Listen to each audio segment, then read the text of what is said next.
प्रेरणादायक कहानी, काबिलियत की पहचान। किसी जंगल में एक बहुत बड़ा तालाब था।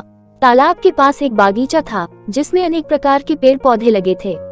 दूर दूर से लोग वहां आते और बागीचे की तारीफ करते। गुलाब के पेड़ पे लगा पत्ता हर रोज लोगों को आते जाते और फूलों की तारीफ करते देखता।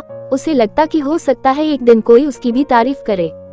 पर जब काफी दिन बीत जाने के बाद भी किसी ने उसकी तारीफ नहीं की तो वो काफी हीन महसूस करने लगा। उसके अंदर तरह तरह के विचार आने लगे। सभी लोग गुलाब और अन्य फूलों की तारीफ करते नहीं थकते, पर मुझे कोई देखता तक नहीं। शायद मेरा जीवन किसी काम का नहीं। कहाँ ये खूबसूरत फूल और कहाँ मैं। और ऐसे विचार सोचकर वो पत्ता काफी उदास रहने लगा। दिन यूं ही बीत रहे थे कि एक दिन जंगल में बड़ी जोर जोर से हवा चलने लगी और देखते देखते उसने आंधी का रूप ले लिया।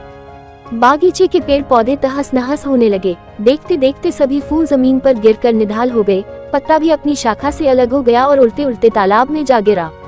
पत्ते ने देखा कि उससे कुछ ही दूर पर कहीं से एक चींटी हवा के झोंकों की वजह से तालाब में आ गिरी थी और अपनी जान बचाने के लिए संघर्ष कर रही थी।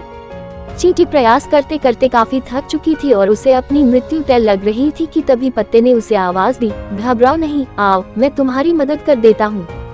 और ऐसा कहते हुए अपनी ऊपर बैठा लिया। आंधी रुकते रुकते पत्ता तालाब के एक छोर पर पहुँच गया। चींटी किनारे पर पहुंचकर बहुत खुश हो गई और बोली, आपने आज मेरी जान बचाकर बहुत बड़ा उपकार किया है। सचमुच आप महान हैं। आपका बहुत बहुत धन्यवाद। यह सुनकर पत्ता भावुक हो गया और बोला, धन्यवाद तो मुझे करना चाहिए, क्योंकि तुम्हारी वजह से आज पहली बार मेरा सामना मेरी काबिलियत से हुआ, जिससे मैं आज तक अनजान था।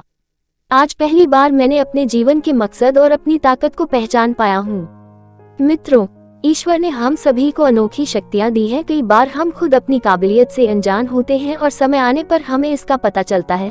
हमें इस बात को समझना चाहिए कि किसी एक काम में असफल होने का मतलब हमेशा के लिए योग्य होना नहीं है।